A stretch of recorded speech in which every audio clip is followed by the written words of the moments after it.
Next task है हमारा कि हमने जो है वो एक कैरेक्टर अरे जो है वो फंक्शन के अंदर पास करानी है और हमने जो है वो उसकी लेंथ रिटर्न करानी है। ठीक है, कि कैरेक्टर अरे की जो है वो लेंथ कितनी है। तो लेट्स सी। ओके, तो ये हमने एक फंक्शन डिक्लेयर कर लिया, इसकी रिटर्न टाइप इंट लिखी है बिकॉज हमने लेंथ रिटर्न करानी है। हमने फंक्शन का नाम रख लिया है कैरेक्टर लेंथ और ये हम इसे बता रहे हैं कि हम इसके अंदर कैरेक्टर अरे पास करेंगे। यहाँ पे अगर हम अरे का नाम भी ना लिखे, बस स्क्वायर ब्रैकेट्स मेंशन करना ज़रूरी है कि हम कैरेक्टर टाइप की अरे जो है वो हम इसके अंदर इनपुट देंगे। मैं कोशिश करती हूँ कि हर प्रोग्राम को एक उस तरीके से करूँ कि जिसमें आपके हर जो कॉन्सेप्ट है वो क्लियर हो रहा हो। ठीक है, जैसे पीछे मैंने आपको बताया था कि इसका साइज मेंशन करना ज़रूरी नहीं है।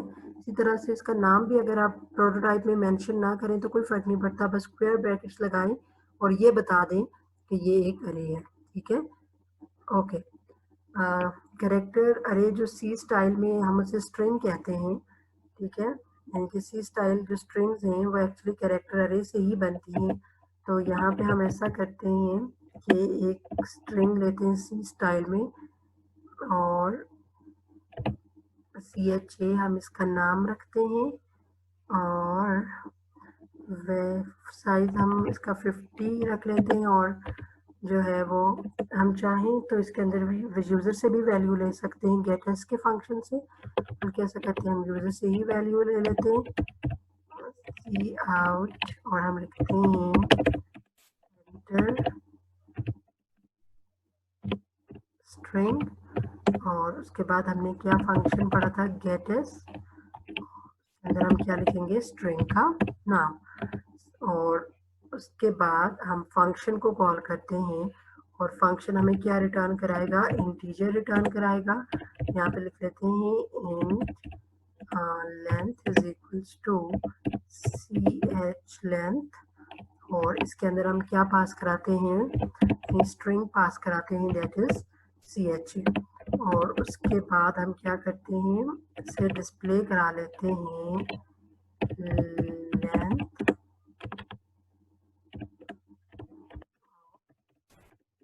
स्ट्रिंग इज इक्वल्स टू और वो हमने किसके अंदर स्टोर कराया है, लेंथ के अंदर स्टोर कराया है। ठीक है, और उसके बाद जो है वो हम मेन फंक्शन के अंदर इसको डिफाइन कर लेते हैं। तो सॉरी, इस फंक्शन के अंदर हम इसे डिफाइन कर लेते हैं। इसे डिफाइन करने के लिए जब हमने स्ट्रिंग्स पढ़ी थी तो हमने पढ़ा था कि स्ट्रिंग्स के आखिर में बाय डिफ़ॉल्ट हमारे पास क्या ऐड हो जाता है, नल कैरेक्टर ऐड हो जाता है। तो इट्स मीन कि यहाँ पे जो हम लेंगे वो तो इसके अंदर कॉपी हो जाएगी। ठीक है, स्ट्रिंग। और अब हम ऐसा करते हैं कि एक लूप लगाते हैं for in i is equals to 0। Okay, array की इंडेक्सिंग 0 से शुरू होती है और अब हम यहाँ पे लिखेंगे क्या कि जब तक CHA ऑफ आई जो है वो किसके इक्वल नहीं आ जाता, \0 यानी नल कैरेक्टर के इक्वल नहीं आ जाता, तब तक हमने आई में इंक्रीमेंट करना है। अगर वो नल कैरेक्टर के इक्वल आ जाता है तो फिर हमने आई में इंक्रीमेंट नहीं करना और यहाँ पे हम ले लेते हैं int l is equals to 0। ठीक है, और जब ये कंडीशन ट्रू होगी हम l के अंदर क्या करते जाएंगे, l के अंदर हम इंक्रीमेंट करते जाएंगे और जब हम इस लूप से बाहर निकलेंगे तो s की वैल्यू को हम क्या करा लेंगे, रिटर्न करा लेंगे। एक वक्त में हम एक ही वैल्यू रिटर्न करा सकते हैं, इससे ज़्यादा वैल्यू रिटर्न नहीं करा सकते। इस बात को भी आपने अपने माइंड में रखें। ओके, अब हम इस प्रोग्राम को एग्जीक्यूट करते हैं।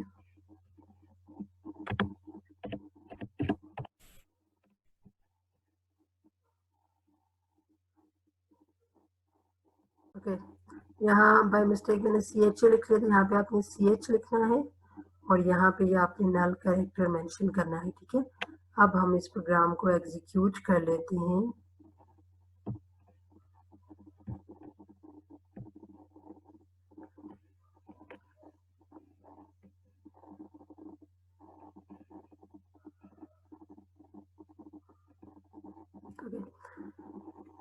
अब हम स्ट्रिंग एंटर करते हैं। अच्छा जी, स्ट्रिंग के अंदर जो है मैं वैल्यू एंटर करती हूँ।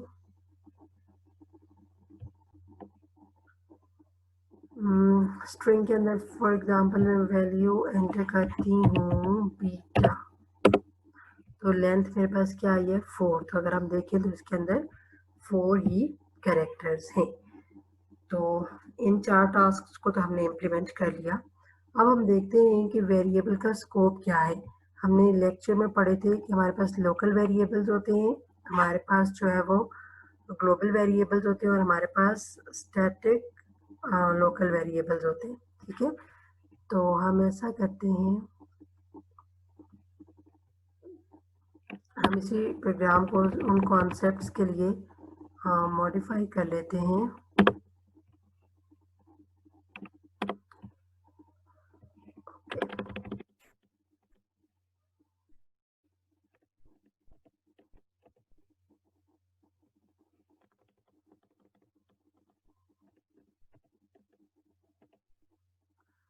ओके, तो सबसे पहले हम देखते हैं कि हमारे पास लोकल वेरिएबल्स क्या होते हैं। ठीक है, यहाँ पे मैं लेती हूँ int a is equals to 5 और उसके बाद मैं फंक्शन को कॉल करती हूँ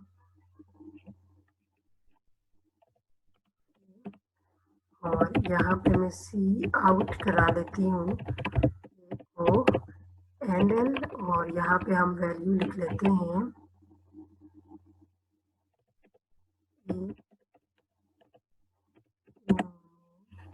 इज इक्वल्स टू दिस, और उसके बाद हम यहाँ पे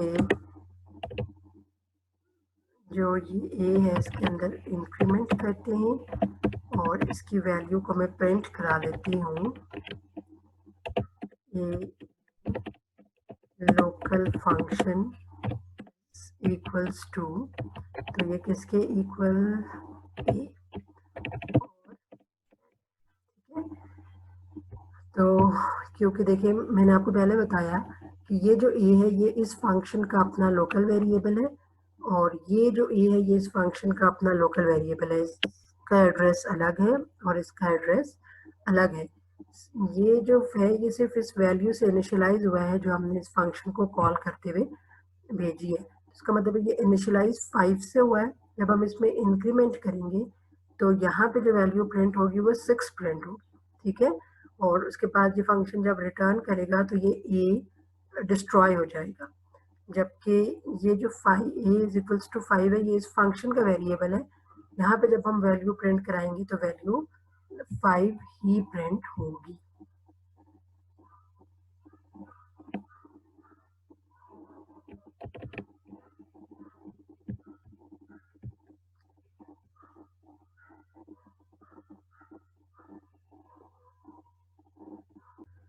तो देखिए लोकल फंक्शन के अंदर उसकी वैल्यू 6 प्रिंट हुई है क्योंकि हमने इस फंक्शन के अंदर इसके अंदर क्या किया था, इंक्रीमेंट किया था और यहाँ पे जो है वो इसकी वैल्यू 5 ही प्रिंट हुई। ठीक है, ओके। सिमिलरली यहाँ पे हम एक ग्लोबल वेरिएबल ले लेते हैं और ये ग्लोबल वेरिएबल है y। ये बाय डिफॉल्ट जो है वो किससे इनिशियलाइज होता है, 0 से इनिशियलाइज होता है। ठीक है, अब यहाँ पे जो है वो मैं लिखती हूँ सी आउट,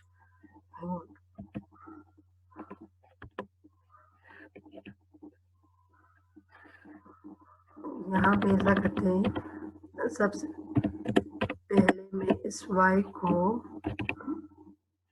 y के अंदर और उसके बाद मैं यहाँ पे लिखती हूँ सी आउट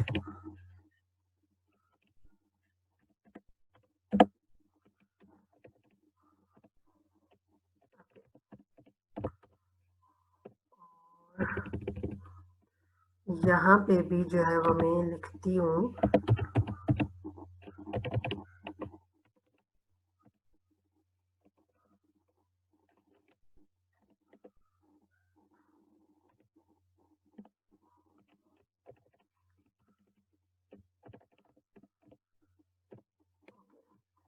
तो इस केस में क्या होगा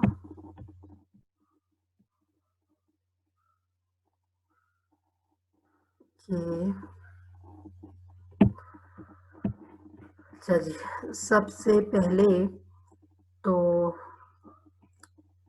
ए के बारे में हम देख चुके हैं कि भाई ये y जो है वो ग्लोबल वेरिएबल है जो सारे फंक्शंस को एक्सेसिबल है, क्योंकि हमने इसको मेन से ऊपर डिक्लेयर किया है। ठीक है, अब जब हम इस फंक्शन को कॉल करेंगे तो आपका जो कंट्रोल है वो यहाँ पे आएगा, ए में इंक्रीमेंट होगा और ए की वैल्यू प्रिंट होगी, और उसके बाद जो है वाई प्री इंक्रीमेंट है तो वाई की डिफॉल्ट वैल्यू 0 है, तो यहाँ पे क्या प्रिंट होगा, 1 प्रिंट होगा।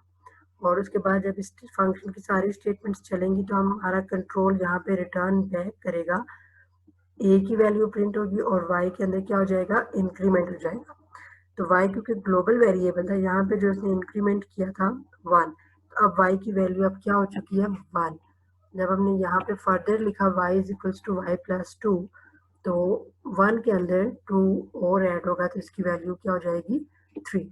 ठीक है, तो इसका मतलब है ग्लोबल जो वेरिएबल्स होते हैं वो सारे फंक्शंस को एक्सेसिबल होते हैं, उनका स्कोप तब तक होता है जब तक आपका मेन जो है वो बंद नहीं होता है, जब तक आपका प्रोग्राम चलता रहता है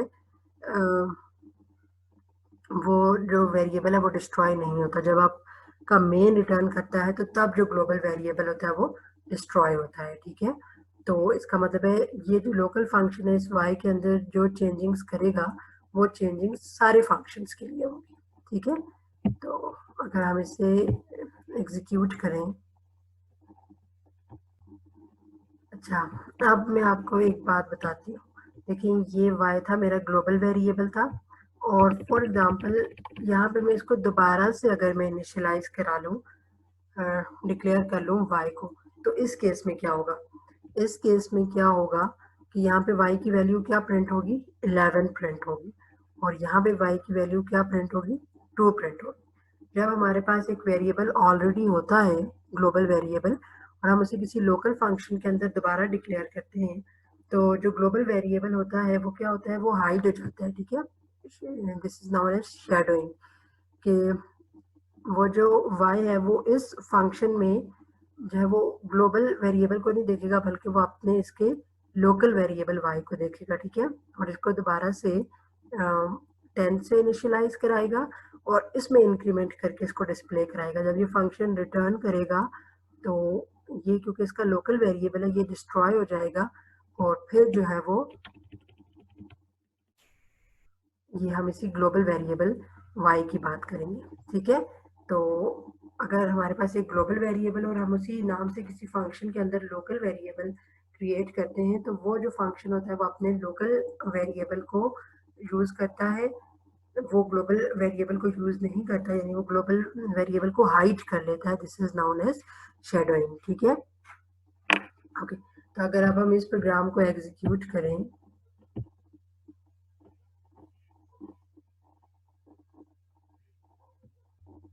तो देखें यहाँ पे हमारे पास y के अंदर 11 प्रिंट हुआ है और मेन में हमारे पास y के अंदर 2 प्रिंट हुआ है, क्योंकि इस फंक्शन ने अपने जो y है इसको यूज किया, तो जो उसने इंक्रीमेंट किया है वो इस y के अंदर हुआ है, ग्लोबल जो वेरिएबल y था उसके अंदर इंक्रीमेंट नहीं हुआ। लेकिन अगर हम यहाँ पे इसको डिक्लेयर ना करते तो फिर ये उसी ग्लोबल वेरिएबल को एक्सेस करता जो कि हमने पीछे देखा है। ठीक है, ओके, अब स्टैटिक लोकल वेरिएबल्स को समझने के लिए हम इस एग्जांपल को देखते हैं और इसकी आउटपुट प्रोजेक्ट करते हैं। तो सबसे पहले यहाँ पे एक फंक्शन कॉल हो रहा है,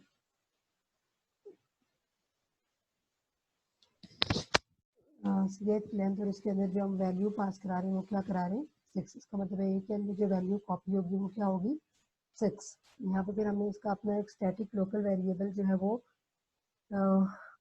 डिफाइन किया है जिसकी वैल्यू है 10। स्टैटिक जो वेरिएबल्स होते हैं उनकी लाइफ टाइम जो होती है वो थ्रू आउट द प्रोग्राम होती है उनकी लाइफ, लेकिन वो एक ही बार इनिशियलाइज होते हैं, बार बार इनिशियलाइज हुए। ठीक है, तो सी इज इक्वल्स टू ए का मतलब है सी के अंदर क्या वैल्यू आ जाएगी, 6। यहाँ पे जब सी की वैल्यू प्रिंट होगी तो 6 प्रिंट होगी, और पी की जो वैल्यू है वो क्या प्रिंट होगी, 10। उसके बाद हम पी में इंक्रीमेंट करेंगे तो पी की वैल्यू 10 हो जाएगी, सॉरी 11 हो जाएगी, और जब हम सी में इंक्रीमेंट करेंगे तो सी की वैल्यू 7 हो जाएगी। ठीक है, और जब ये फंक्शन रिटर्न करेगा तो सी और ए डिस्ट्रॉय हो जाएंगे क्योंकि वो इसके लोकल वेरिएबल है, लेकिन पी डिस्ट्रॉय नहीं होगा क्योंकि वो स्टैटिक लोकल वेरिएबल है। और उसके अंदर क्या पड़ा हुआ है, 11 ही पड़ा हुआ है। ठीक है, उसके बाद जब ये यहाँ पे रिटर्न करेगा तो दोबारा से हम इस फंक्शन को कॉल करेंगे। तो दोबारा से ए के अंदर क्या कॉपी होगा, 6। पी अब दोबारा इनिशियलाइज नहीं होगा 10 से, बल्कि पी के अंदर वही उसकी जो प्रीवियस अपडेटेड वैल्यू थी 11 वही पड़ी हुई होगी। ठीक है, और सी के अंदर क्या वैल्यू आएगी, 6। जब हम इसे प्रिंट कराएंगे तो सी के अंदर 6 प्रिंट होगा और पी के अंदर 11 प्रिंट होगा। ठीक है, तो हम इसके आउटपुट देख लेते हैं।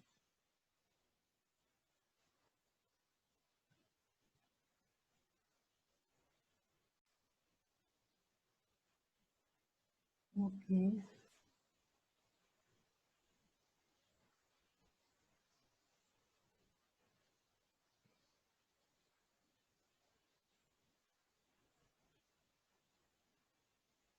तो ये थे देखिए सी के अंदर वैल्यू जो है वो 6 है, पी के अंदर 10 है। सेकेंड टाइम सी के अंदर दोबारा से 6 ही प्रिंट हो रहा है, लेकिन पी के अंदर क्या प्रिंट हो रहा है, 11। इट्स मीन्स के जो आपके स्टैटिक लोकल वेरिएबल्स होते हैं उनकी जो लाइफ होती है वो थ्रू आउट द प्रोग्राम होती है और वो एक ही बार इनिशियलाइज होती है। ठीक है, तो ये था हमारा आज का लेक्चर जिसमें हमने फंक्शंस को देखा। फंक्शंस के अंदर हमने डिफरेंट तरह के पैरामीटर्स पास करा के देखे, स्ट्रिंग, अरेज, इंटीजर्स, कैरेक्टर्स और वैल्यूज को रिटर्न कराया, और साथ ही हमने स्कोप ऑफ द वेरिएबल के बारे में देखा। होपफुली आपको समझ आया होगा। Thank you.